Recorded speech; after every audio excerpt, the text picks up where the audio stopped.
I worry that we're not funny. Just pep it in there, Eric. Just go ahead. We'll try it on for size. Thanks for humoring me. I appreciate it. All right, let's do this. Welcome back to the Jack of the Shadows podcast, episode 16.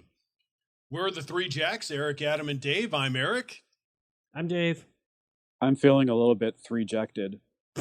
Please. Three-jective. Three-jected? Yeah, that's Is Adam. that like red acting? That's Adam's weak attempt at humor for the week. We've already started out on a low note, so we've only got a place to go from up from here. We get one every week. Yeah. In this episode, we'll be covering chapters 37 through 42 of Robert Jordan's The Great Hunt, the second book in the Wheel of Time series. As always, this episode will begin with a view from Dragonmount before we discuss what shook your Willow. Next, we'll travel across the universe and discuss the multiverse we experience when Rand travels the hunters flicker, of the Horn. Flicker. Multipass. Lilu Dallas multipass. Yes, honey, we know. After that, we'll head to the White Tower for a little Eyes baby, then return to Falme for a little Chan. Do the can. Chan. And then we'll do a quick In Dreams. And then It Came from the Shadows, where we discuss something a little macabre or obscure. And finally, we'll wrap up with our Coplin of the week and Who Leveled Up. There you have the it. Juicy stuff. The tender bits. So let's Rich get and compelling. a view from Dragonmount and survey this story. We are covering this episode in chapters 37 through 42. But before we do, let's do a quick summary of last episode. Episode 15 covered chapters 31 through 36 and saw Pod and Fane join the company of Turok, who opened the chest of the Horn and Dagger. The dinosaur hunter. Tom headed off into the early dawn of Kyrien after discovering the murder of his lover. And the episode ended with the Hunters of the Horn headed to the Waygate to hopefully travel to Tomon Head and face Pod and Fane. In this episode, Which did not work. Chapter 41 Dina. sees the Ogier Alar lead the hunters to the portal stone, where Varen coaxes Rand into using the stone while pretending for the hunters that she is the one using the stone. Rand doesn't know what he's doing, but uses the stone anyway. The portal stone takes the hunters through a myriad of lifetimes before finally dropping them off on Tomon Head, but Varen estimates that 4 months now have passed. Chapter 38 jumps to the White Tower, where Liandrin appears after mysteriously vanishing from Meadow shortly after Moiraine disappeared in Chapter 12. Liandrin convinces Egwene and Nynaeve that Rand and the boys need their help on Tomon Head, and the three must use the ways in order to reach them quickly.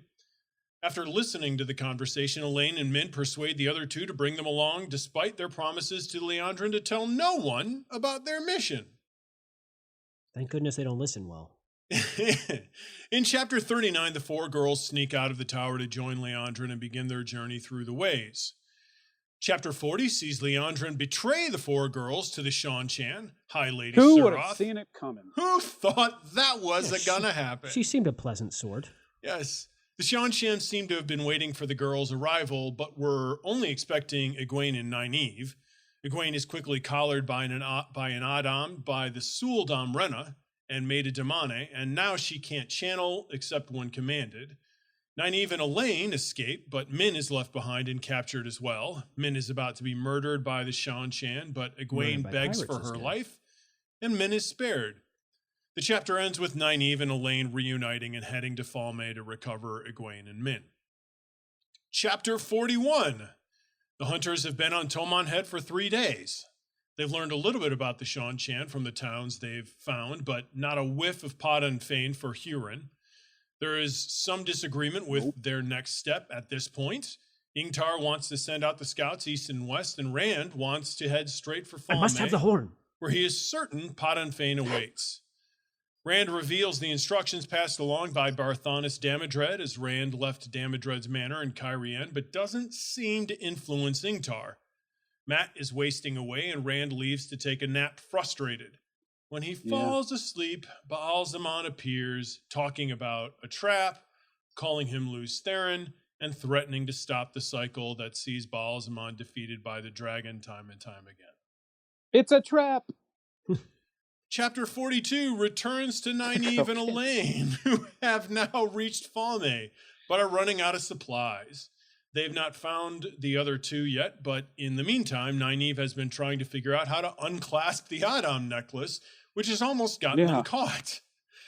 The scene then shifts to Egwene, who has learned more of the awful life of a Damane, but occasionally receives soothing visits from Min. Unfortunately, during the visit in this chapter, the Seanchan Suldam Rena has discovered that Egwene was channeling unsupervised and decides to take more drastic action with her. The chapter closes with Egwene being bestowed with the new name Tuli and being tortured into accepting the name.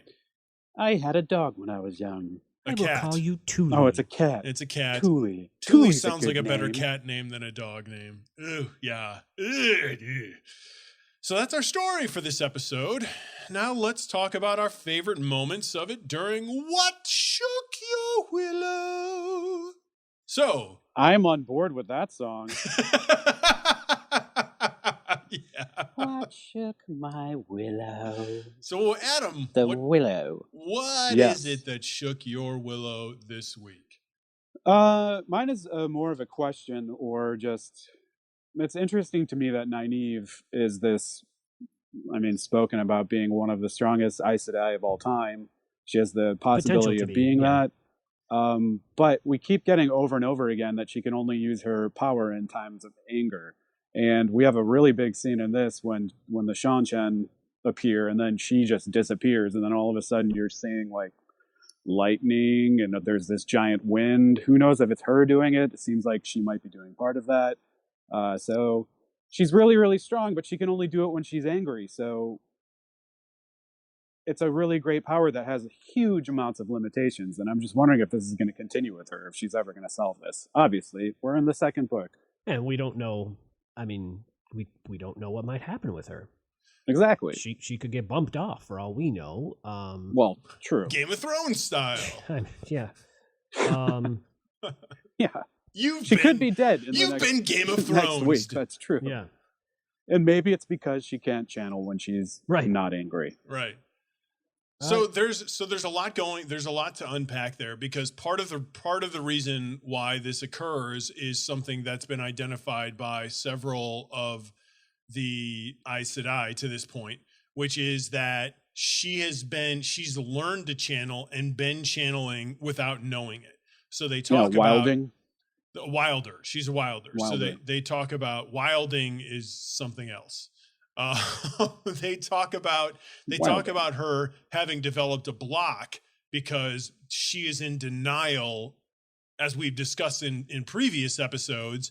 She's been in tremendous denial of having this power to begin with. So she's blocked herself. And then the other really interesting thing is when they learn to channel, all of the girls learn using this idea of like a flower unfolding. Right.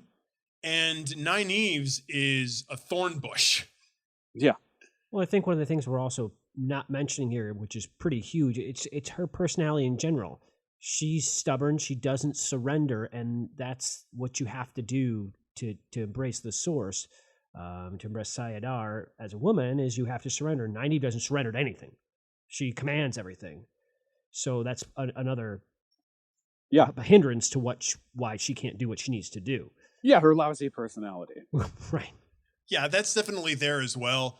But we also know that all the Emmons Fielders are stubborn to their varying degrees. Nynaeve has definitely had more power bestowed on her up to the point that this story begins. And so she definitely has more of a sense of control probably than the other two do. But I think she was spanking their bottoms just 10 days ago. Yeah. That mixed in with the other elements that I mentioned all lead to her having this issue. And it's already been a problem for her. She's already wanted to channel. She wanted to channel when she was having her testing for the accepted. And there were a couple of times when she couldn't, and she was trying to make herself angry. And it even mentions during these 6 chapters that while she's fleeing the Seanchan, she's constantly having to remind herself of why she's upset in order to channel to cover her retreat.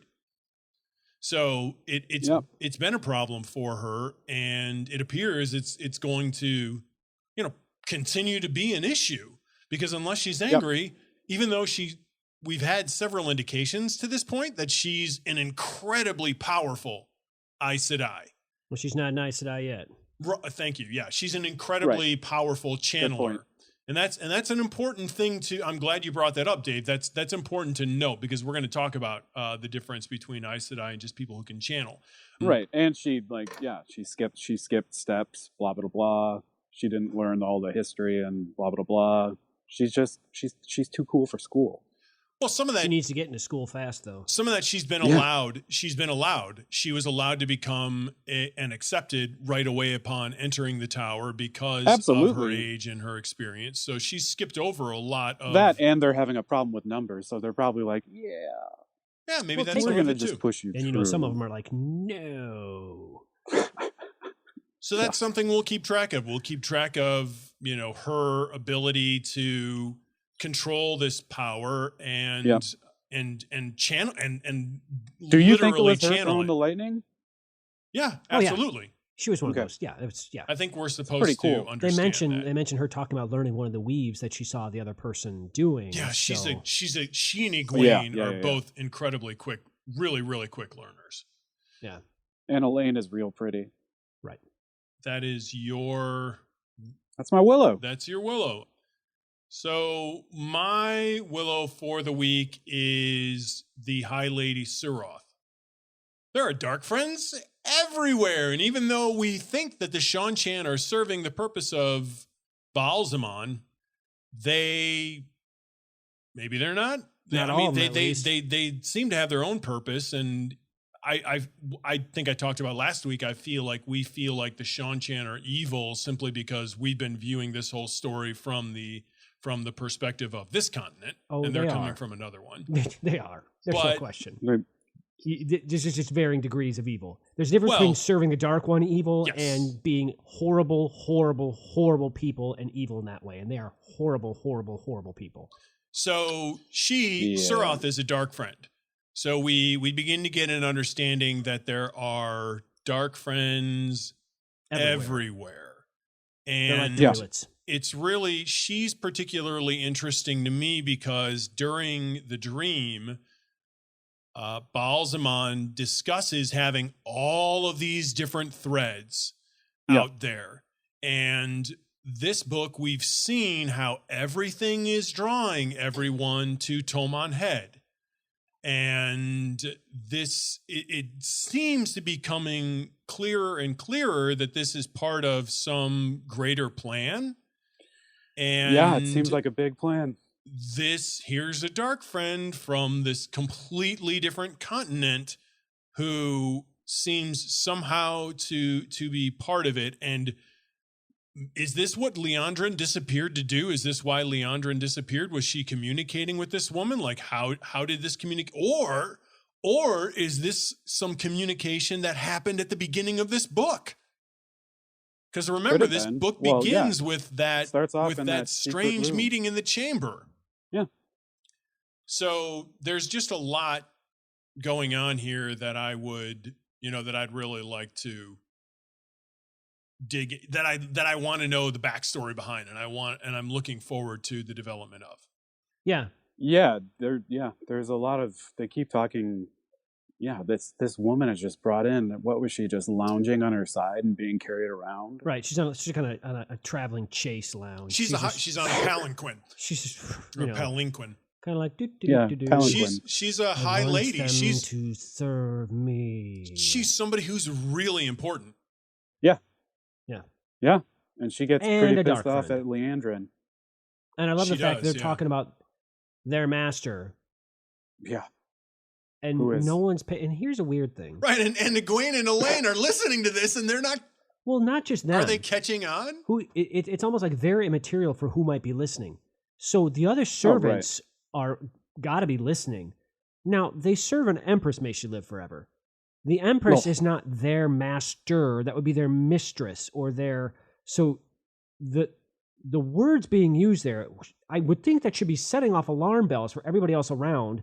Because Suroth is supposed to be serving the Empress, not a master. Well, we know from Turok that there are these listeners who are everywhere also. Right? Yeah. You would think you wouldn't just, my point is, you think you wouldn't just be babbling that out loud. Right. I would agree. Unless they're all in on it. Right. Right. You know? Well, I think that they're also just so one of them is just one-upping the other and is like just pointing out her power at that point. So Oh, she is that's bringing up her definitely relationship. that's with the definitely master. going on as well. Right, and she doesn't like the Marath de money, so that's not necessarily a fun spot for anyone to be in. No. Yeah, and you all of a sudden have a collar around your neck. Right. Yeah. Yeah. It is interesting that Suroth is completely comfortable talking about Bringing that up. Shayatan in the open. Right. She Or whoever they're met. Who knows? Who knows who that master is? I mean, ultimately, it's the Great Lord of the Dark. Right. But we know there's intermediaries. So what are you going to use as your criteria for who you dislike more? Yeah, I would like to know this. Sheer loathing, I think. Well, okay. Well, that's this. You just said the same thing. So, is it what is it? Is it the danger they present? Is it the way that they operate? Is it?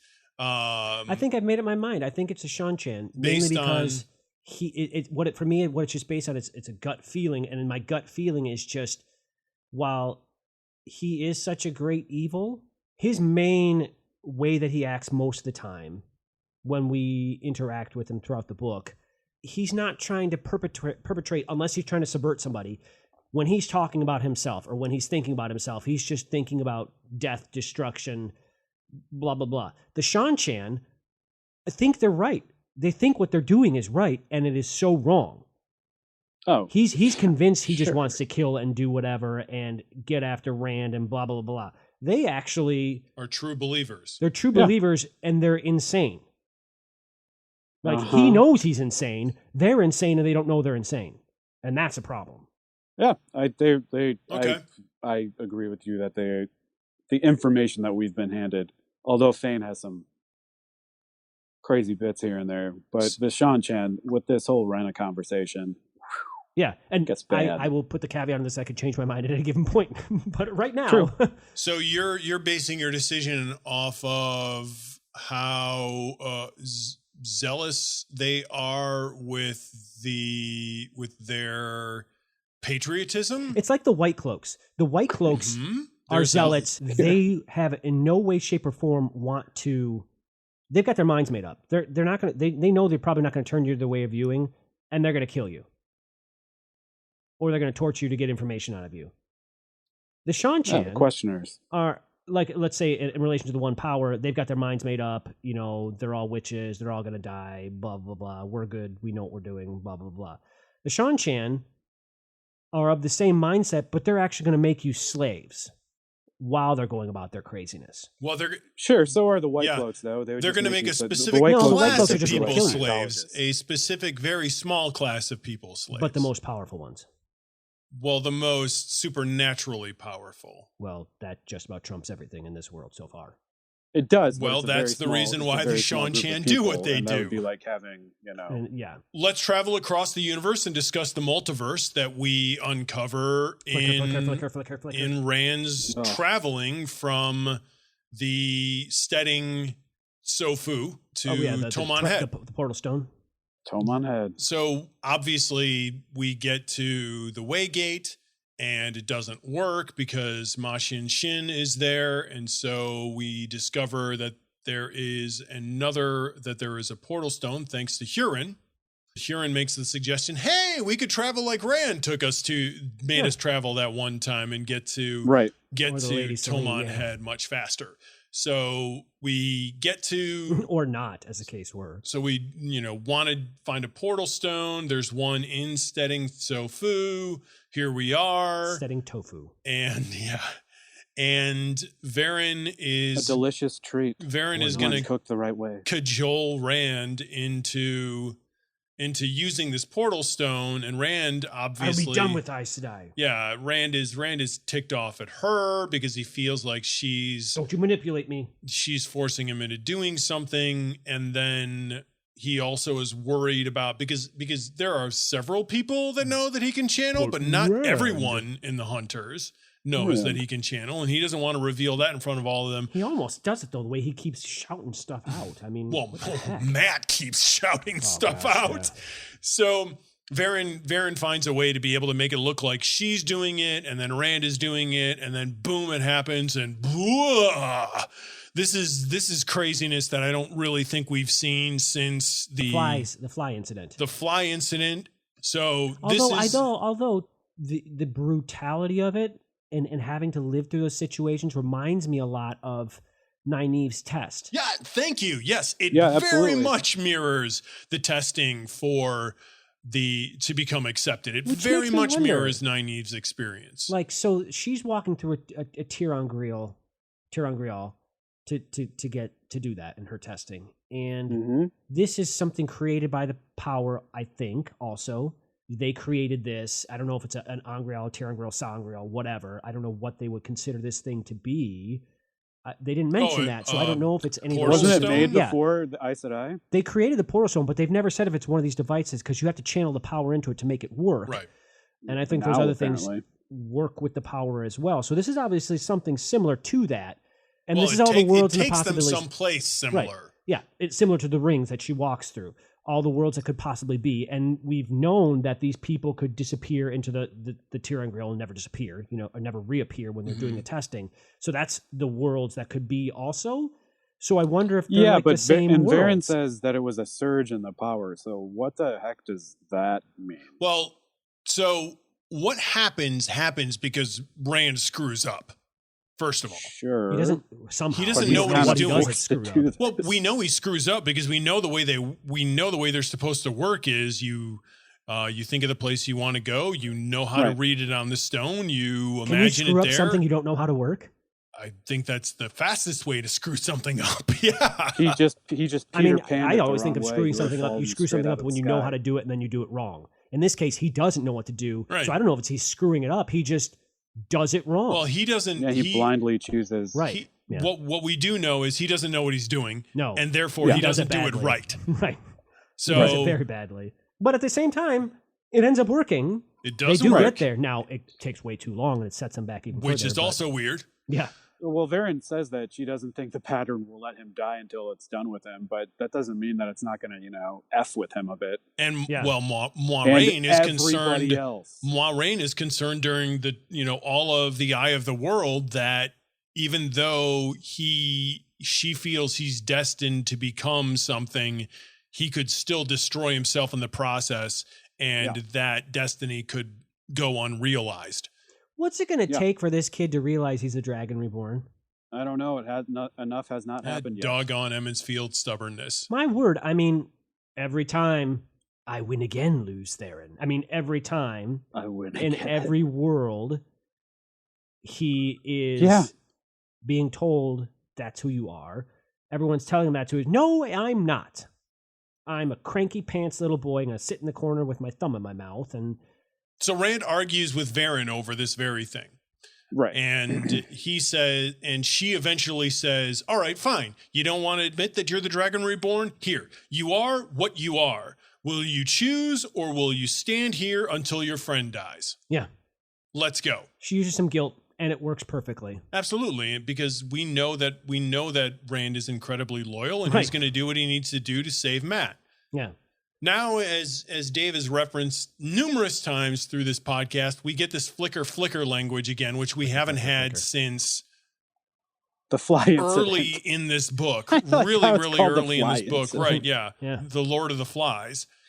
And we get this again. So there's some sort of, this is some kind of analog to that moment. I still, after having experienced this, I don't know what it is other than to think that Rand was experiencing other worlds when he stepped through that door. Alternate timelines. Oh, you mean in that door? Yeah, I don't know. But it was all the same timeline. Jordan uses the same device. Thank you. Here as he does there, which is this camera flutter. But this is far more in depth. Right. So there are more things happening. So we're getting flickers, and Rand is experiencing a bunch of different lifetimes. So sad. Yeah. Terrible lifetimes, too. A lot of it involves Egwene. Wouldn't you think, the interesting thing, he knows he was supposed to be more than this. He was supposed to do more than this, which you would think that would get through to his brain. Hey, you actually are someone more important than you think you are. But none of those, if they're alternate worlds, why isn't there an alternate world with happiness? Well, maybe we're in it. Because you need to make what you have. Maybe there's only one world with happiness for him and he's in it. Maybe. I mean, that kind of sucks. I don't know. Remember, I don't know if he can exist in a world with happiness. He's remember, the Dragon Reborn. During this chapter, Jordan chooses to narrate a couple of different moments, but he doesn't narrate all of them. We know that Rand experiences many, many more that Jordan doesn't narrate. True. So maybe some of those were pleasant. No one else that came out seemed to think, I mean, like everyone that came out of it, including him, were all, gobsmacked. They were all just felt like they'd been run over by a steamroller. So I'm having to think the majority of everything for everybody was just bad. Or that's more of a statement on human personality, which is the thing when we see a multitude, right? When we see a multitude of possibilities, the one that clings to us generally tends to be the worst. It's similar to the phenomenon that coaches will tell you, which is in all of the experiences that they have, it's the worst losses that stick with them rather than the greatest achievements. Well, yeah, shout out to Eric, my homeschool basketball coach. The only thing I will say is I had were losses. In Nynaeve's situation, the future did have a possibility of happiness. She changed that. That was the test for her was can you leave this utopia? Right. In this case, there never, at least from all the examples we were given, there never was an utopia. It doesn't seem like there was one for Matt. And Matt's statements of, I would never do that to you, Rand. You have to know that. Perrin, but I think that he probably had some good times. Did the infamous Event Horizon thing where he was trying to tear his eyes out of his head. Yeah. I mean, it just seemed like for everybody, I mean, who knows what's going on with Ingtar? That guy's losing his gourd left and right. So it just seems like... Here's the other interesting thing. In every single one of these, it seems like Rand is the Dragon Reborn. In every one. It's just one instance he has. But no, he's leprosy. Not. He's not the Dragon Reborn. There is no world where he's not. Right. In each, he doesn't realize it in the ones that we experience, but it is clear that he should have been. Right. So that's interesting. I think Dave, to what you were saying, I think it's summed up pretty well through Perrin when he says at the end of this chapter, we don't have many choices. Really, do we, Rand? So yeah, Rand just wants to avoid his choice. But, so that might all be on force Rand him to do because otherwise. Rand is trying in all those instances not to accept the fact that he is the Dragon Reborn. So the other thing that none of them said that he did. So obviously, he's going to be affecting those around him negatively. Interesting. Negatively? I think so. If you're not accepting who you are, choices impact even if everybody he does else. accept who he is, there might be negative. So what you're talking about really is the fact that it seems like he might be influencing all these worlds because he's not making the choice that he should make. So I think what you're picking up on is the fact that the pattern has a purpose for him, and if that purpose doesn't get realized, it destroys. It's still destructive to those that get caught in the world that he creates in the pattern. It's interesting by not following the pattern. Those other people's flicker moments. It may I think they're independent. Yeah, I'm thinking they probably are independent.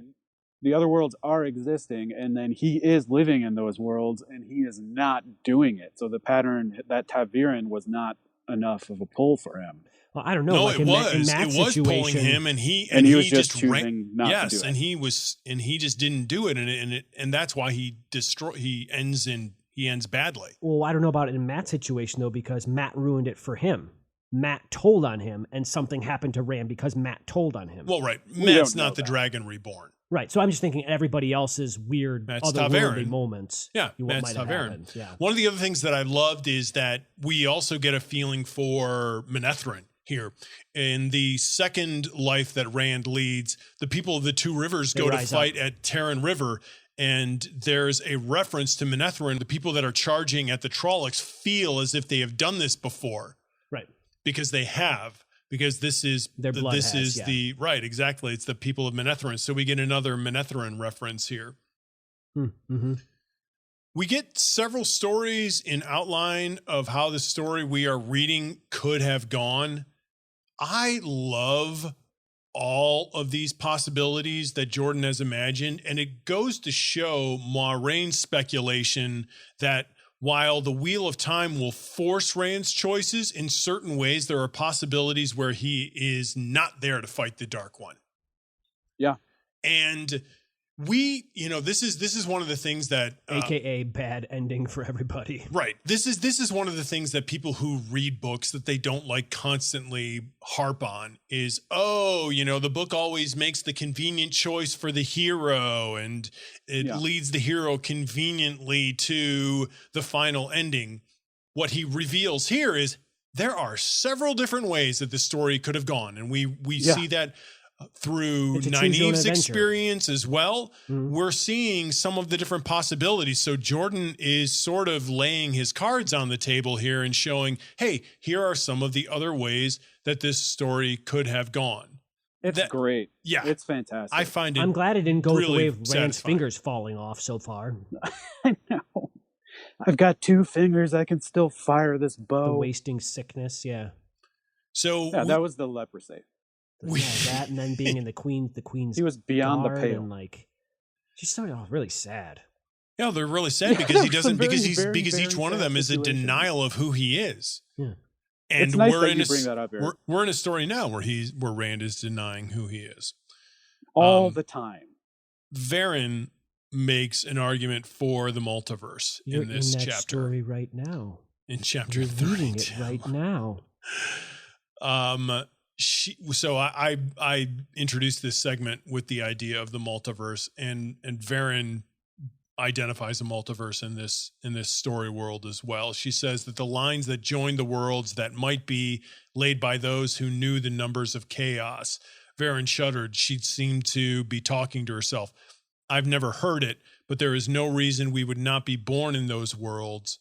Yet the lives we lived would be different lives. Of course, different lives for the different ways things might have happened. So the Aes Sedai, or at least some of the Brown, and definitely Varen, recognize that there are these Angriel out there which lead to, if that's what this is, sliding doors moments, experiences of some of the other ways that things could have been when choices were made differently.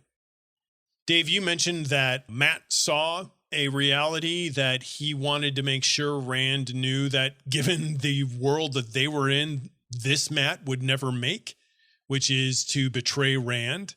Varen apparently saw something that surprised her as well. She's still a little bit in shock. So everybody sees something that clings with them, and it did not resonate well. It's interesting. That's so awful. I know I'm just speaking the same points that you're making, but this is like 1,000 lives that they all have experienced. And the majority of which that we know were all bad. Who knows? Yeah. And how does that affect this story? It doesn't. It doesn't? We've yet to find out. How can it not? Well, given all of the different choices that they didn't talk enough about it, because they don't talk about things because it's like the show Lost. Well, they just don't talk about their feelings. We experience them through things they say, but they never sit around and they're like, how was that for you? How were those 1,000 lives that you lived? Well, it's like no one wants it. They don't. Perrin almost has ripped his face open. They don't. Yeah. Let's go to the fact that Two Rivers people are stubborn. Happening. Like Perrin, so the Two Rivers people are stubborn. They're not going to talk about it. Why have we not talked about it? Because they don't do that. Well, because stupid Two Rivers. I don't want to hang out there. I need the gossip. It's understandable behavior. It's not that weird. He's not saying it's weird. He's saying it's problematic. It's just really annoying. You should probably talk about those major things that you're going through. I mean, imagine where we would be in this story if each one of these guys was telling his friends what was going on. But sometimes they do, because they talked about the dreams. Think about how long it took Rand to tell Matt and Perrin that he could channel. That's a little bit larger Rand than this is working guy's so hard to get Matt's dagger, but they haven't really sat down and he hasn't been like, hey, Matt, you're not looking so good. Well, they know that. How are you doing? I don't think Matt's capable of having that conversation. That's a different. I don't know that I would want to. I would want to tell my friend, "Hey, I think you're gonna. You look like you're gonna die any day now." Maybe some tea time would be good for all these people. Yeah, maybe. I'm not having any conversations with anybody that they look like they're going to die tomorrow, especially when they're acting like there's no way that's going to happen. All right, let's dive in a little farther into some eyes baby. Boom boom. No. This one goes dum dum dum dum dum dum. So Varen is the one who has led Rand here.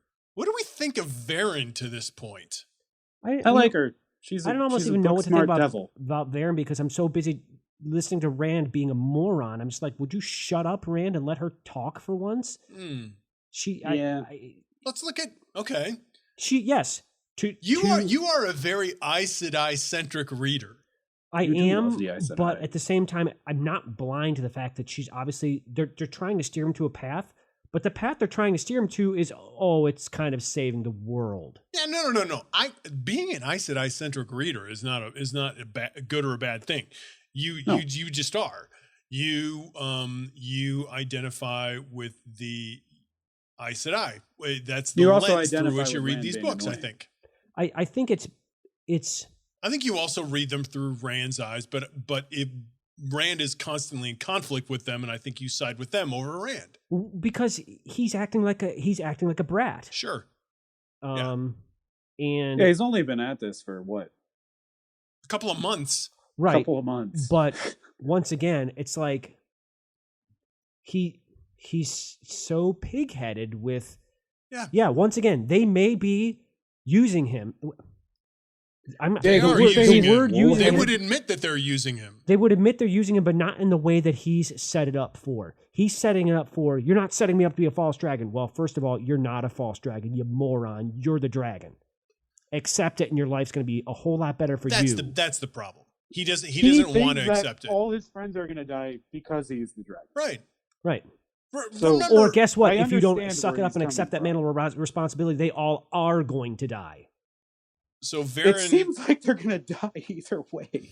No, see, one is a banked on a future possibility of if you go crazy, you might kill them. If you don't accept the mantle of being the dragon reborn, you are going to kill them. They're going to be dead because you didn't save them. But you're not going to be the reason why. You're not going to be the direct reason why. Right. Coming up and taking place. There's a big difference between. They talk about that half the world is going to die. Right. Well, the other half might live, and you might be part of that other half. As opposed to if you don't do it, they're all going to die and all be under the shadow. I just understand his struggle. He's been in it for about 9 months. Well, not only that, but his entire upbringing has been to believe that people that deal with the one power are not good. Yeah, and that men can channel. That's a lot to overcome. Should be hanged. It's like being raised in one religion and then being thrust into a world where where you realize that the other religion is true and trying to come to terms with that. It's really, really hard. Yeah. Or being raised as a bigoted person. Well, they definitely that's just a matter of perspective. Goes along with religion. That's just a matter of perspective. He's dealing with a sea change. He's trying to adjust to a paradigmatic shift. He's not trying to adjust. He's being forced to adjust to it, and those things take a lot of time. He may not ever come around, but I hope he does because he's annoying the crap out of me. Yes, it's frustrating as readers because we have a much larger perspective than he does. Yeah. So and everybody else does it too. I mean, parents equally. But here's the other thing. Well, so is did Moiraine send Varen? We don't know. Yeah, she just took off. Right, we're speculating. What is she doing? Why does she show up? Because Moiraine seems to want Rand out there on his own so that he's not feeling suppressed. Yeah. And yet, whoop, here's Varen. I don't know. I'm not sure if Moiraine sent her or if she came on her own volition. Once again, she's a Brown. She's smart. She knows things. She researches things. She caught on to what Varen or what. So what do you think Moiraine would think about Varen being there? Probably not good. If Varen's on her own, Moraine's not going to be happy about it because it's not going to be part of Moraine's plan. Varen is very knowledgeable, and she could have figured things out and just showed up on her own. From the information that we've been given, it seems like they work well together. Yeah, Moiraine and Varen. I guess we haven't been given to. that much information about both of them. Yeah. I mean, we know that Moiraine we know and that Varen. she understood. I think that Moiraine would. I don't know. We don't know if she sent her or not. But Moiraine is very reluctant to She's have very Varen reluctant in about the it. room. she was also in a room with Varen when Varen was just like laying some light down on the situation of, oh, obviously you think one of them is the Dragon Reborn. So I think Moraine's opinion about Varen changed at that point. My feelings are that Varen is acting as a free agent at this point. I would agree with that. And I don't think that Moiraine is cool with that at all. She's not going to like that. She's right. I don't think so. Yeah, I mean, she definitely is. Varen is definitely pushing Rand to do things. I don't know. But we'll see how that Moiraine plays would do. out. I mean, it could ultimately play out for the good. Yeah. I don't think Varen is pushing Rand. I don't think Varen is doing anything. From what we've witnessed, she Varen's pushed not him to use the stones. Varen's not doing anything that I don't think Moiraine would have done. Varen is very much acting as a proxy for Moiraine, but she's not. Where is Moiraine at this point? We don't know. We haven't come to her. The in last time we saw her, she was running off. She was getting attacked by a Drakkar. Yeah. I don't know. Weird. I We don't know haven't where been she with her is. for a while. So that could be an argument for why Varen is there. She could be acting as an eyes and ears for Moiraine. I just don't. I don't see them being allies. I feel like I see them being reluctant allies. yes, I feel like Varen was brought in reluctantly, and I don't see Moiraine sending Varen there. And I think when Moiraine finds out, if she doesn't know, I think she's going to be, part of her will be irritated, very, very irritated. Part of her will be irritated. By and what? The other part Just may the be fact more that she went irritated off on her depending own? on what happens. Yeah, That's supposed right. to The happen outcome, here. the outcome is going to matter. Right. But Varen, yeah, I mean, I so far, I would think think that, Varen would probably be doing what Moiraine would be doing here. Yeah, it why? seems Why like it. would I we don't know what she believe was that? upset about She's her not doing other than Moiraine. going and doing No, it but on see, her own. her approach seems to be very Moiraine-like. She's a Brown, so her. Yes, I agree, but she's not Moiraine. No, So- but once again, the way she's handling Rand, I think is the Yes. same way that Moiraine would handle Rand It right seems now. that way. It's from what we've read, it seems that way. Yeah. Leandrin disappears, and then she reappears in the tower. She could have disappeared for any reason whatsoever. It seems like she's communicating with Suroth. Well, or someone is giving them both someone's orders, and they communicating both have their between the orders both to of meet them. together. Yeah. Boy, Someone might be boy. pulling the Yeah, strings. it's possible. Man, you'd have to have a lot of trust in the project manager to just show up somewhere through a portal stone. And how does Leandrin know Leandrin's not using the portal stone. what day they're going to get there? She's using the ways. The ways, thank you. How does she know what day they're going to arrive? How does she know how long it's going to take Well, to for get all through we know, the they might have been ways? sitting out there waiting. Very interesting about them using the ways, though, and the fact that when they used them, the silver was there, instead of the black Instead wind. of Machin Shin. Mm. Yeah, that is So interesting. she's not in communication with Thane No. that we know of. So why would it not be there? I don't know. Well, no, I think That's I so think that weird to the me. actual question is, why is it there? That's the question, not why is it not there when you open up the ways, but why is it there when Rand opens up the ways twice? Yeah. Yeah, I don't really know. Why? I have no answer for that. The default is that it shouldn't be there. So when Leandrin opens it up and it's not there, that's the way it should be. The fact that Rand has opened the ways exactly. twice. It's strange that somehow Rand has a magnet on him. That anytime he tries to use it, this is new information for Okay. us. That Leandrin, Well, Adam, I don't who think is any of us have an an answer evil to your person, point. goes and uses it, and it's not there. We have no Yeah. answer for this. We have no answer. We have no idea. No, Okay. I mean, we're going Well, I to need think to it's worth figure it out. No, I talking think about. it's a That's good point to bring up, but I've got no information based No, on what I've read here we that don't would know. lead me to understand one way or another why it's weird.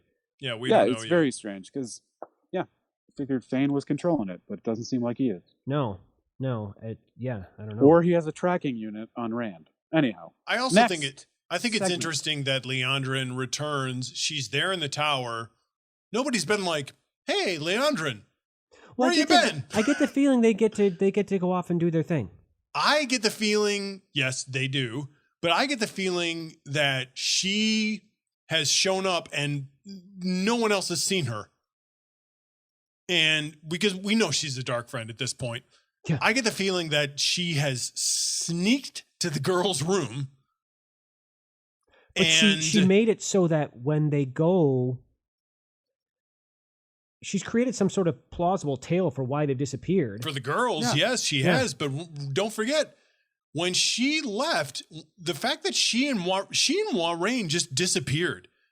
Swan had no knowledge, was given no warning that they were leaving, and they were just gone. But I don't know that they, once again, I don't know that in Leandrin's case, when at they least, leave, she has to announce. It's when they leave Meadow, it is Where? a Meadow. That's it. After they leave Faldara, they travel as a unit to this village of Meadow, which is a departure point on the river.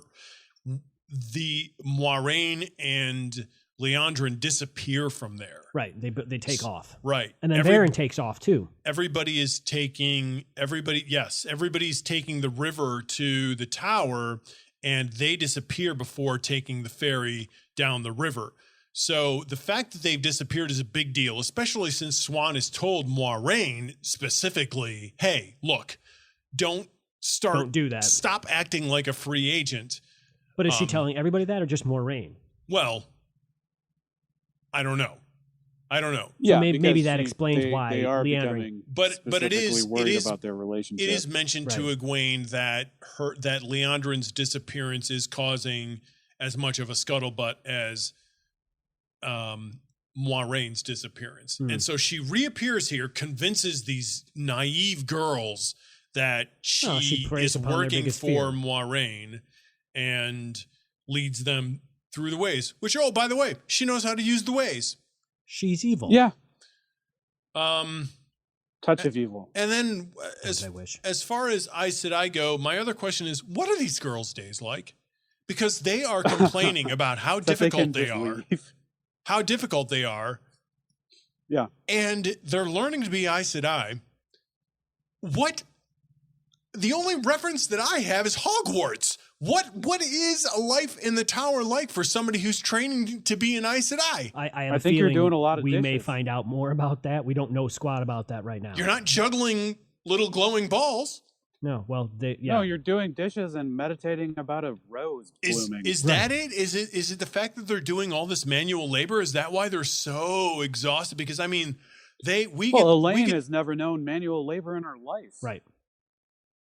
So is that Egwene it? Definitely has. Egwene has. Yeah, she's the daughter of an innkeeper. Maybe they're all doing different things. But they are complaining about how just exhausted they are and how tough and grueling their days are. And I'm just trying to figure out what this gruel is. We just don't know. I think it's the dishes. It's the dishes. They're just doing dishes all the time. Elaine grew up in an inn. She's used to doing dishes. Right. I don't get it. Egwene, not Elaine. Egwene. No. I'm Elaine would be. We just don't know. Once again, this is like Adam's question of how as a reader, there's part of me that's just seriously annoyed with these girls that just wants to go suck it up. But I feel like I'm missing some information. You are missing information from the amount of work that they have to do. It's like, well, it's not a job. Well, I can't be annoyed with them any longer. Now Egwene is being treated like a puppy by some girl from a foreign country. Yeah. Yeah. Well, here's my question. Why doesn't she have an accent? Can? Who? Why doesn't who have an accent? Why doesn't the Suldam have an accent? She does. They just don't reference it. At this point, we're to assume that all of the Seanchan have that slurring accent. You will whatever see it occur. That You will see that speech pattern occur. You will see it referenced. You'll see it referenced.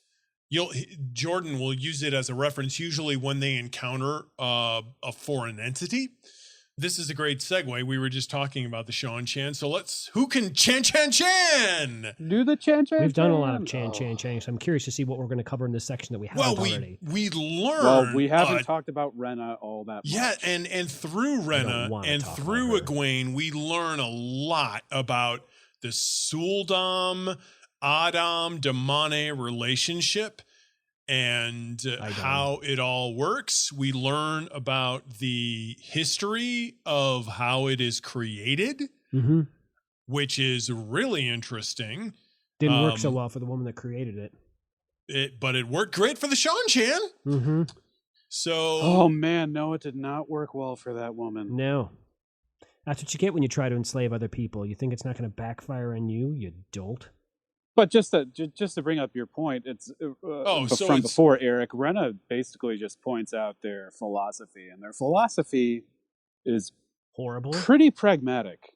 Which is sometimes, well, she says, but the women do not go mad in terms of the power. Better for them to become dominee than make trouble competing for power.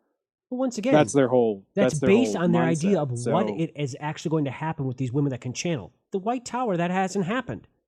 They're basing this all off of their supposed idea of what could happen with women who can channel. And meanwhile, on the whole other side of the world, that's not happening. It is happening. No, it isn't happening. We know. They're doing it because they think these women are going to fight for power and kill a bunch of people. Not that just they're going to have their own little White Tower, which is not harming anybody else. The White people Tower? of Emmons-Field would disagree. How has it negatively impacted the people from Emmons-Field? It hasn't. That's their superstition saying it could, but it actually hasn't. But along the road in the first book, you would meet many people that would be against the Aes Sedai. Because apparently they're all idiots and have this superstitious fear of what could happen, not as opposed to what has actually happened for the past 300 years. Well, we've experienced the tower at this point. We know that there are several Aja. We know that these different Aja don't necessarily all agree with each other. And we know that within the Aja, and Swan has confirmed this, they're all fighting for power. But once again, who gives a darn when the whole rest of the world is getting along fine with whatever's happening with the White Tower? That's not affecting everyone else. The Shan-Chan are saying they're going to fight for power. We need to control these people because they're a detriment to society. That's what they're saying. We're enslaving them because they're a detriment to society. Sure. What happens when the most powerful... Isn't that what the White Cloaks are trying to do? No, their mission is just to subjugate everybody to their The White Cloaks do not like the Aes Sedai. The White Cloaks don't like anybody unless you're a White Cloak. But the White Cloaks don't like the White... So this is an important conversation to have. The White Cloaks don't like the Aes Sedai for a very different reason than the Shan-Chan don't like the Aes Sedai. The White Cloaks don't like the Aes Sedai for an ideological reason. They don't like the Aes Sedai because they think that they're evil. They think channeling, if you can channel, you're evil. The Shan-Chan don't like the Aes Sedai for pragmatic reason, like you mentioned, Adam, because they are problematic to the politics from their of the city or the nation. Their viewpoint seems to be working out pretty well for them. Well, for them, not for anybody else. It's working out well for everyone that's not able to channel. It's just competing for power. It's right. Yes. It's a competition of power. It's a matter of nation building. If you're building a nation and you have this element which could be disruptive and be its own power source. The rest of the entire world on the other side of the world is operating fine with these women being free. They're operating fine. Well, I mean, it all depends on what your sense of operating fine means. Not fine. How is it? Anyhow, not fine? We're talking about the Chan-Chan. Well, we are, but this is all part and parcel. But the way that they treat women who can channel is the lens through which we view them, and I think it's really important to understand that while the idea of enslaving any people is abhorrent. Absolutely horrible. What they're trying to do is they're trying to keep control of their nation state. But we get this history of them that is laid out here with Luther Pandrag Monduin, son of the Hawkwing. Mm-hmm. It's just history of him coming across the Aes Sedai. And those Aes Sedai were coming like contending for power amongst themselves. So they're just like we get that once again from separate the these Shan-Chan people from being lens. able to do that. But there is still fear of the Aes Sedai on this continent, and a lot of that fear has. Okay, I mean, whatever. That concern is based on the fact that these are incredibly powerful people who might be puppet masters. Might be. And that's what they're worried about. I don't think we've been given any examples so far of the fact they have outright done anything. Not yet, we haven't. We still got a long way to go. But the Shan-Chan solution to this is we're not going to let them run free. We're going to enslave them. So treat them like dogs. Yeah. Like literally like dogs. Right. Gross. I find it to be I love that Jordan is doing this. I find this to be fascinating. He does such a good job with just actual humanity. Well, we've done this with superhero movies. We've done superhero movies where they're free to roam and dominate the world, and then we've done superhero movies where somebody comes in and says, "Hey, you guys are too dangerous. We need to regulate you." Mm-hmm. Now, the Shan have enslaved rather than regulated, but it's their version of regulating.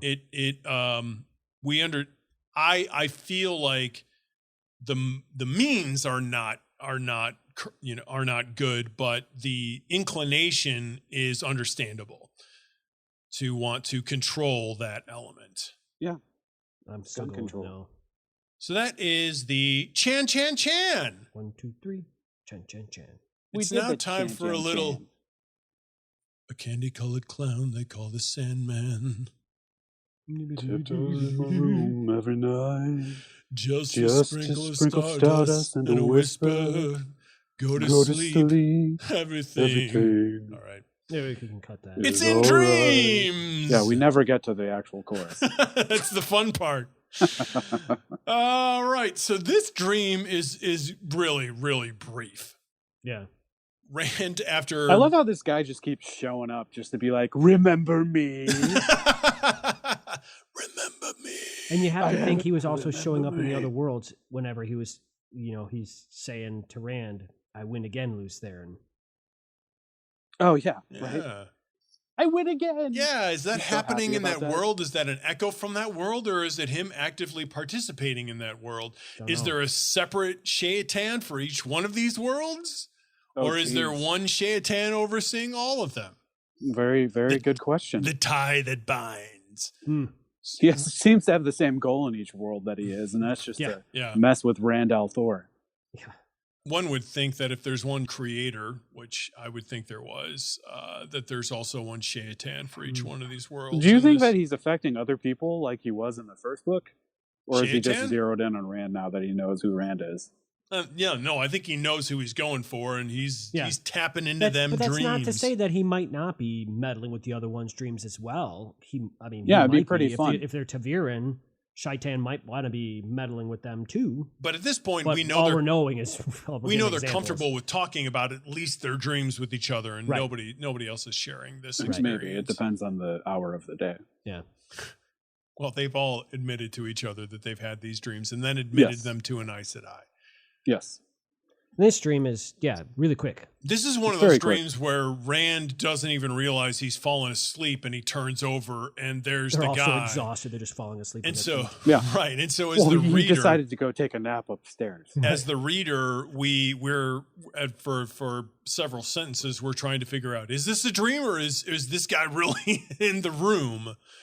It's a dream, and he's telling Rand, hey, I have all of these threads and they're all out there, and it sure seems to be fitting in with the plot of this book, in the fact that at the very beginning of the book we had all this prophecy about Faldara and Almoth Plain and Tomon Head, and here we all are. Everybody's here. So with that being said, the question is then, or my question is then, the only reason Rand is actually there is because of Padan Fain. Shaitan, Balzaman, whoever this character with the burning eyes is saying it's all part of my plan. But Padan Fain's doing his own thing, and Rand's there because of Padan Fain, not because of the prophecy. So how does that work together? That's interesting. Well, that's like Token in the boys' room. That's Gollum. He is serving his master. He doesn't want to, but he has to.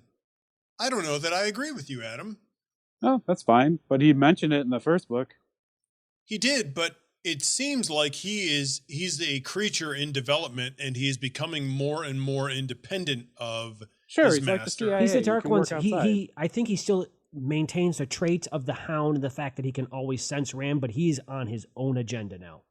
Yeah. He is his own free agent. But here he is in Falme nonetheless. Sure, we don't have evidence of it, but it was mentioned before that he is controlled by a master. I'm going to. It doesn't seem like he has been Fain recently. Padan Fain is. I think Mortis isn't. I think Podden Fane has become his own thing now. I think he is his own. I mean, we had that conversation about how much Mortis is Podden Fane. So, Right. Well, I think Podden Fane, and Moiraine has described this. I think there's Podden Fane, which is essentially Gollum, and I think there's Mortis. I think he's two different entities. I think that Podden Fane is controlled by Sheatan. Well, it's like Mortis how isn't. much of Gollum was Gollum, and how much of him was Right, Gollum. Right. When I say Gollum, So, I mean wait, the question. portion of Is Gollum that was Mortis a controlled more by. ancient being. Then how does that exist outside? How does that evil exist outside of Shaitan? There are these other shades of evil. yes. Apparently there is. Well, Just right. like One seems to be Shin. controlling, and one seems to be one seems to have a mind, and the other Mashadar. seems not to. Podden Fane has definitely two different minds going on inside. Yeah, of I him. think Right. I don't think Well, any he part of has his Podden doesn't mind, have a which is the mind, human but mind, one and is then he has more. Mordeth or whatever. Yeah, Mortis. This evil that doesn't seem to have a mind like Shaitan does. No, that's its own thing. I feel like he's becoming more of the one and less of the other. The further and further we go. Yeah, but he's still being really, really conniving and making some mistakes here and there, but Right. Well, the conniving is, I think, Making the more right friends. side of Yeah. things. okay. Anyhow, But anyhow, so that was just interesting to me. It's kind of like, so it's Rand's there because of him, because he's got the dagger, he's got the horn. Right. If he was on the Dark One's agenda, well, he wouldn't. the Dark One He could have shows up, so I captured feel Rand like at any he is given on that point. Dark He One's couldn't agenda. have just run. He could have probably gone to Rand and gotten Rand for the Dark One, Mordeth, Podden Fane, whoever that character is. So, yeah, but he's but very we know stubborn that as well Rand- because he just wants to meet on Tillman Head, which seems like it seems like his only We A know very that Rand disappears specific from his compass. order. right when obviously when he's channeling. At this point, we know that it's when he's channeling. So- So he doesn't always know where he is, and it's much easier to he lead can- somebody to you so that you can set a trap rather than going to them where you're on ground that So what you're does the uncertain Shanchan of. Sure. have? What does Mordeth have to do with the Shanchan? Have anything to do with that? That's his own But weren't agenda. there once again. prophecies about Tillman Head? I don't know how much of the prophecy was the Toman Head and how much of it was I'll meet you at Toman Head, Randall Thor. Well, I think there's both. No, Yeah, they but might I think be. there both. is both. So it seems yeah. I think we've got wheels intersecting that don't necessarily have to do with each other. Yeah, We're we have talking cogs about a in lot the of stuff machine this that week don't about necessarily things we have no interconnect. evidence for, only Yeah. suggestion. Well, here's the other interesting thing: are the Shanchan part of Shaitan's plan? Isn't everything?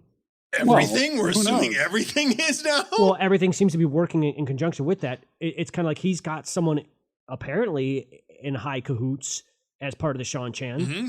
So she could be driving part of that. I don't think she could have them travel across the Aerith Ocean and No, land but she on- seems to be pretty well situated. Once they arrive there, she's Yeah. in a good position to make things happen. But somebody had to send them across the ocean in the first place. Well, I'm guessing that's Right. the Empress. Right. I would think so. And Yeah. how does But they have- Shaitan bring because those? they have- Maybe how not. do they Someone fit whispering in in? someone's They're ear. looking who knows? for. Aren't they looking for? They're not looking for the anything. They're They're here for the executing the return. heritage return. of Hawkwing.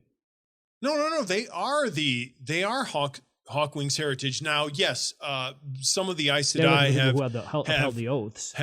hypothesized that there are some other descendants of Hawkwing's children there on the peninsula, and so that would be an easy place for them to land. But at this point, they've just taken over the entire thing. So whether or Right. not there were Okay. people They're there to not like support them the- or not. Yeah, no, not They're not like the Aiel. No, they're not like the Aiel at all. They're not looking Yeah. for anybody. Yeah. Okay. But it sure They're seems just taking over the land that used to be theirs. Shaitan seems to be thinking that suggesting that they're part of some sort of grand plan. And then you have Podden Fane, who's in there and thinks that he can use the chaos that they can create in order Or to something. lay some sort of camouflage for his own designs on agenda Rand. is. I Well, don't we don't know if it's what for his designs on end Rand or if goal it's is. his own All his agenda end of how goal he is wants to just take for over the Rand. world. I'm confused about Podden Fane's end goal here. I It seems like it's only to kill Rand. Yeah, Right. it's Yeah, it's that's- and That Yes. seems to me the Yeah. case. Yeah, he hates Rand. He also, I think, he Yeah, hates Rand because but of what was done to him to aware hunt that Rand. Rand is the Dragon Reborn? Why does that matter to him? He doesn't care. I would like to know if he knows. Well, It's very interesting. Why uh, does he hate Rand so much? He hates Rand. I just said that. He hates Rand because he was sent to hound Rand, and all the things that were done Yeah. to him while he was doing that. Okay. He therefore Yeah. hates Rand because of that. That is the. Yes, you did hates- say that. That's the Golem moment. yeah, Yeah. yeah. But That's why he hates Rand, and unfortunately, the Mortith part of him has just come in and is that's glommed pretty onto funny that that hate for exists Rand. outside of the reality of him knowing that he might be the Dragon Reborn. It's not a coincidence. He was deliberately chosen by Shaitan to track Rand. He was trying to find the Dragon Reborn. So he would know who he is. Yes. Yeah. Okay. So Balsamon has this moment with Rand in the dream, constantly refers to him as Luz Theron. Rand won't accept it. Well, always, Then yeah. Bals- 1,000 times. Then, right, How many Balsamon times has that been refers to said? the turning of the wheel and then also suggests, I'm stopping this. I am stopping this thing. The other interesting thing is we've heard several suggestions up to this point that there are times during the spinning of the wheel when evil wins, and there are times when good wins. It's alternate universes. It's Right, once again, and it's the yet- multiverse. And yet he is. And now he's saying this is going to be the end of all. he is determined in How- stopping. How is this going to be the end of all? How is he going to kill him? Well, that's the reason why he wanted to get a hold of the Eye of the World, was to have enough power to actually stop the Wheel of Time. He's looking for something to be able to actually stop time from regenerating, which requires a lot of power. And he hasn't found it yet, but he's hoping that rather than having to stop time, he can simply convince Rand to come over to his side, which one would think would only work for this spinning of the wheel. So there's a lot of contradictions here that still have to resolve themselves. Yeah. So that is our I will say yeah. Yeah. that is our dream segment. Let's move into It Came from the Shadows, where we discuss the macabre and bizarre, which Seems like our entire conversation tonight. for this segment is Matt. Matt is a really weird thing at this point because everybody is watching him dissipate and devolve into this shell of a human being, and yet he still has all of the vigor of his 19 or 18-year-old self. Part of that's also, 20-year-old. Isn't he being healed? Yeah, well, it's because he's being healed. It's because he's constantly being healed with Varen, which this is the one definite positive of Varen being around, because if there wasn't an Aes Sedai around, Matt would probably be dead by this point, I would think. Yeah. So the Maybe. I don't know, last he's Taviran. Yeah. well, yeah, but he's not. Yeah, the we've Dragon seen how that Reborn. works in other worlds. The last description that we have of Matt is his eyes and his cheeks are completely hollowed, and he looks like death, and yet he has all of this energy. He's got to look like a zombie. Well, no. He doesn't look like a zombie because we typically think of zombies being these slow, droning, moving things, and he has all of the vigor of a young man. Yeah, he just looks like someone who's, very I think he sick looks like a and- vampire that hasn't eaten for a while, or Yeah. a meth addict. He's really, really strange because he's got to be this pale, gaunt, emaciated boy who's always like, yeah, all right, we got to find the dagger. Don't forget about the dagger. Remember the dagger, Rand? You're getting the dagger. Matt's not had a good run in the first 2 books No. up to this point. No, Well, I he mean, got healthy for a bit, and then the dagger was stolen. That's Yeah. that's mostly on him. It's his just Well- own personality that grabbed the dagger to begin with, and then it's all been downhill since then. That was a bad choice. Yeah. Yeah. All right. So He's a good old boy. who is our Coplin for the week? Who wants to go first? Well, I will. Rena. Ren. Yeah. Okay. Yep. I was going to go with Leandrin, but yeah, I Well, like Brenna also. That's fine. Yeah. Rena. That's some dark ugh. Yeah. We just get introduced to a character that just delights in breaking a person down. Though she does seem to be a different Not as bad as the other than ones. some of the others. You're lesser No, evil. I don't think so. Well, I we think know that most of them rename their demone immediately, and sure, she doesn't. But so she's just given her a chance. She just seems like she's her prized possession, but I don't think she's going to be. Well, she doesn't know she's her prized possession when she just first torturing captures a person her. off the bat, or just slowly torturing them because you learn more and more that you can't control them. Like you're giving them a loose leash so they could trust you a little bit and think that you have some sort of choice on your own. I think that might be worse. I think It's are choice of two evils. You're filling in a lot of the blanks with your own assumptions here. All we What do you know, mean? well, because when Rena puts the collar on Egwene, all we know is that this is what the Shan Chan do. Uh-huh. We know from Rena that most of them change a person's name immediately. And we also know this from Egwene's conversation with several other of the Damane that she's had. In fact, she runs into an Aes Sedai who informs her that there's another Aes Sedai there that has also had her name changed. Yeah, we and know that is losing her mind. We know that Or her will to we fight. know that Egwene has actually been able to plead to the High Lady Suroth to have Min reprieved from death, and that has been allowed, and she has barely been punished for that. It seems like as far as there is talk about her being punished quite a bit. She is punished. She's not punished as severely as she could be. I feel like while the way that the Shan Chan treat Aes Sedai is terrible, it's enslavement. That when it comes to slave masters, Rena is not as bad as she could be. Is my reading of things It's so just far. lesser of evils. Yeah, she's horrible. She's just not as. She's horrible still as an everybody evil. else. Yeah. Yep. Yeah. I disagree with that. I Because think she they're is all equally very horrible. bad at the very end of the last chapter that we read. And make me believe Because it, she had enough. Yeah. Yeah. She Right. is She's just become as bad as the rest of exasperated. them. She just was trying Well, there was no reason for her to take her time. She was trying to take her time.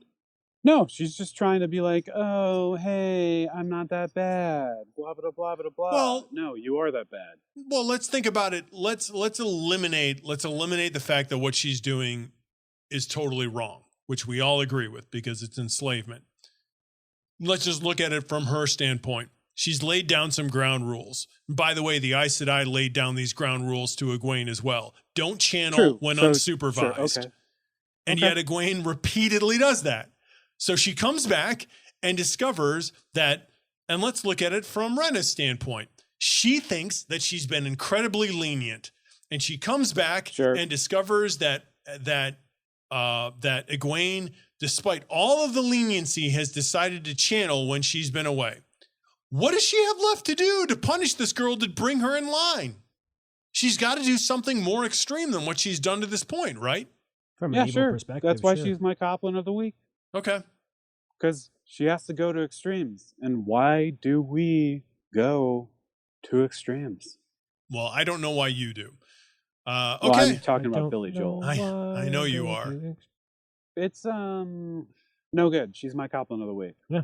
Mine is Leandrin, just because she's another horrible person. Good choice. Well, And no, she's a horrible Aes Sedai, which makes it even worse. And she's just been miserable every encounter we've had with her. She's a spiteful person. Yeah, she's spiteful. She's mean. She's what do I need to say? She's just miserable, and I hate her. Oddly enough, it's not enough for the girls to be suspicious to the point where they don't accept her instruction. They're naive. Well, they're naive. Like, because it was presented in a good way. Egwene was already having nightmares about Rand being in danger, so it's perfect. It's father of lies.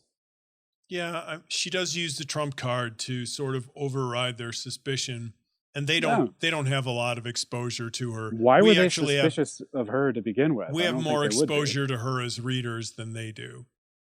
Well, they note that, hey, you don't like Moiraine, and she actually goes out of her way to convince guess them what? that they Nynaeve have doesn't like Moiraine.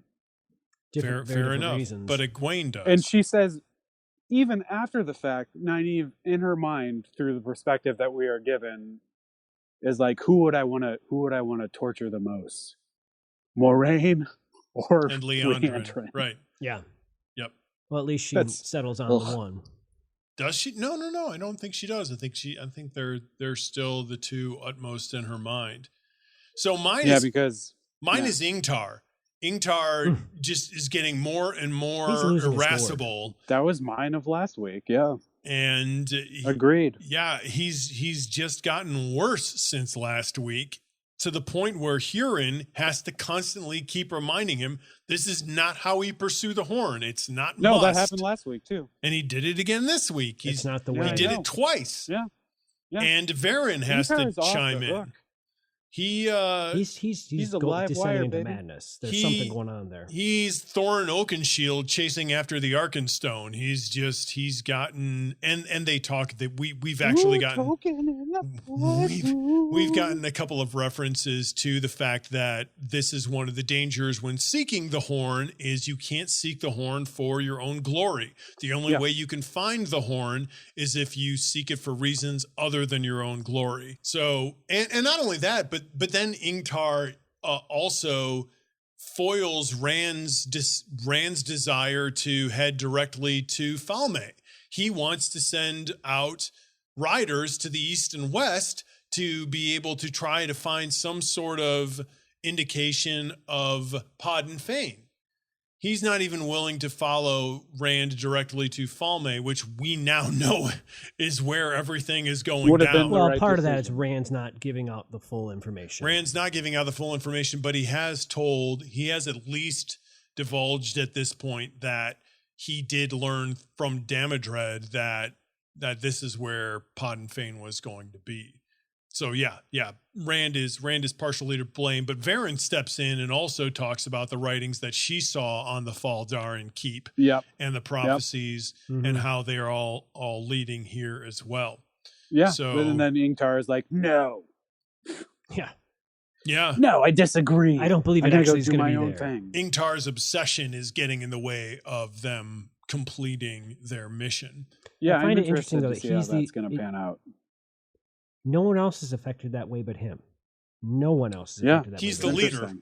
I don't think that matters. There's something afoot there. It makes sense. I mean, he's the first in command. He's the one who's most responsible for finding it.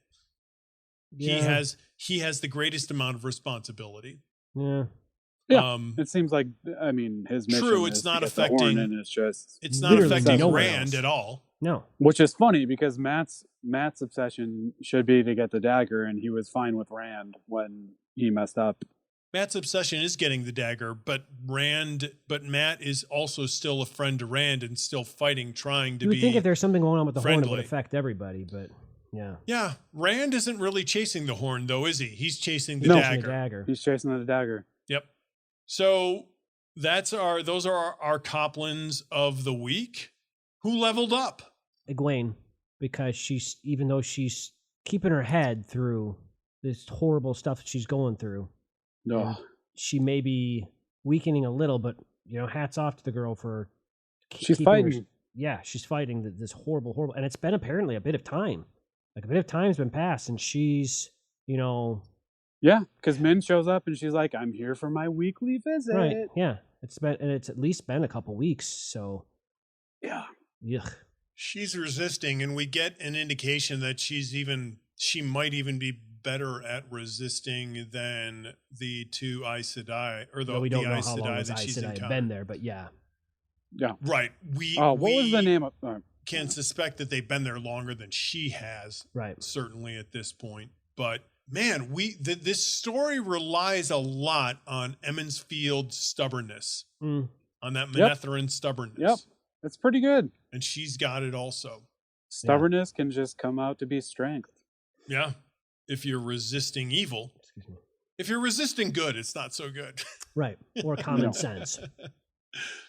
Rema. Rena. That's your level Rema up? is the name of the yellow Aja. Oh, Rena, yeah. Rema. Rem- Rena is Rema. the horrible one that tortures people. Rema is Right. the yellow Aja. Okay. Eric? Mine is Rand. Hmm. Just because even though he screws up in using the stones, he does use them, He and still gets him there. it's an antiquated ability that no one knows. Varen knows Yep. a little bit about how it works, but she doesn't know. She knows that there is a stone on Tomon Head because she's been there Yeah. and she's seen it, Thank goodness she knew that. but she doesn't know what the symbol is to represent it. She doesn't know what the symbols are for the different Varen's been worlds. I traveling thought she around said to a she lot of knew. different She showed him the places. symbol for Toman's head. She did. She showed him the symbol for Toman's head. That's She how he did knew how to because get there. That's how he yeah, got. 'cause That's she how he had got been him there. That was all very interesting how it was played out because Rand was under the assumption that Varen had actually used these stones before, Right. No. and then Varen was like, "No, I haven't Oh, used these right. stones before. I've just studied them, and I know about. I've heard about it before." Right. And I think But then part of- she's also like, she also brings up the fact that she's like, "Oh, I wish I had this book that Celine says that she had because it seems like she knows a lot of stuff." well, she's Because it hasn't been around. They haven't found a existing Since the copy breaking. since the But breaking Celine of the seems world. like, you've been around for a while. Yeah, she's very Celine, interested in what's Celine, going on with like you? the rest of us. So Rand is able to travel a huge group of people. Yeah. An A army. lot of, well, not I'd say quite an companions. It's not army. quite an army. Not It's quite a an army. Army baby. I mean, it's more like a squadron, Yeah.